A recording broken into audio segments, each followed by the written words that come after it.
Halo semuanya, perkenalkan nama saya Rizky Oktaromalo. Saya berasal dari SMA Negeri Sumatera Selatan. Jadi pada kesempatan kali ini saya akan meresensi sebuah buku yang berjudul Berani Tidak Disukai. Kita masuk ke bagian identitas buku. Judul buku ini Berani Tidak Disukai, ditulis oleh Ichiro Kishimi dan Fumitake Koga. Penerbit buku ini Gramedia Pustaka Utara, diterbitkan tahun 2019. Jumlah halaman buku ini adalah 323 halaman. Genrenya psikologi, filsafat, dan pengembangan diri. Kita masuk ke bagian pendahuluan. Buku ini sering disebut sebagai salah satu karya yang mampu mengubah cara pandang kita terhadap kehidupan, hubungan sosial, dan terutama keberanian untuk hidup sesuai dengan prinsip kita sendiri. Banyak orang yang ingin disukai semua orang, tetapi justru akhirnya kehilangan jati dirinya.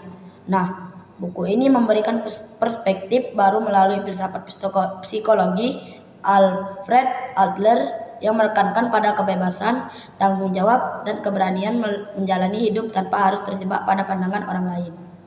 Kita masuk ke bagian ringkasan. Buku ini disusun dalam bentuk percakapan antara seorang filsuf dan seorang pemuda.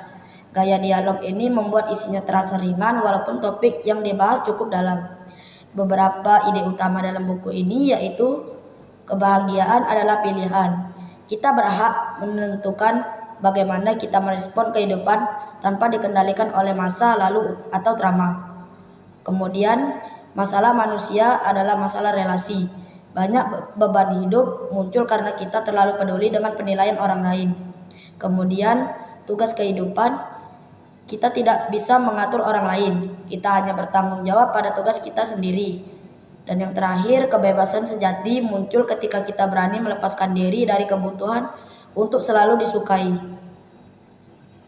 Dengan bahasa sederhana, buku ini mengajak pembaca untuk menata ulang pola pikir agar bisa hidup lebih bebas, damai, dan percaya diri. Masuk ke bagian analisis yang menarik, buku ini tidak menawarkan tips instan, melainkan mengajak pembaca berpikir kritis melalui dialog yang penuh pertanyaan dan jawaban. Disinilah kekuatan bukunya, membuat kita merenung, bahkan kadang merasa ditampar oleh ide-ide yang disampaikan. Konsep filsafat Adler yang menekankan pada keberanian hidup sangat relevan untuk kondisi saat ini. Banyak orang merasa terjebak dalam pertandingan sosial, takut gagal, bahkan takut dianggap buruk oleh orang lain.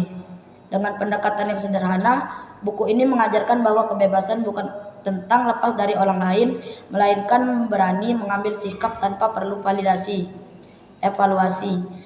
Kelebihan buku ini adalah gaya dialog yang mudah dipahami. Meski membahas topik psikologi yang mendalam, banyak kutipan yang bisa menjadi motivasi sehari-hari. Kemudian relevan untuk pembaca dari berbagai kalangan, baik pelajar, pekerja, maupun orang dewasa. Namun kekurangannya mungkin ada pada pengulangan ide yang terasa cukup banyak. Bagi pembaca yang terbiasa dengan buku praktis, gaya dialog yang panjang kadang terasa bertele-tele. Kemudian direfleksi, membaca Berani Tidak Disukai membuat saya pribadi sadar bahwa seringkali rasa takut kita sebenarnya bukan pada kegagalan, melainkan pada penilaian orang lain.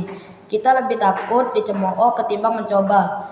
Dari buku ini saya belajar bahwa keberanian untuk tidak disukai bukan berarti jadi egois, melainkan berani hidup sesuai nilai yang kita percayai. Kesimpulannya, secara keseluruhan Berani Tidak Disukai adalah buku yang sangat layak dibaca. Bukan hanya sekadar motivasi, tapi juga memberikan kerangka berpikir yang bisa kita terapkan dalam kehidupan nyata. Mungkin sekian yang saya sampaikan. Jika ada salah dan hilap saya mohon maaf.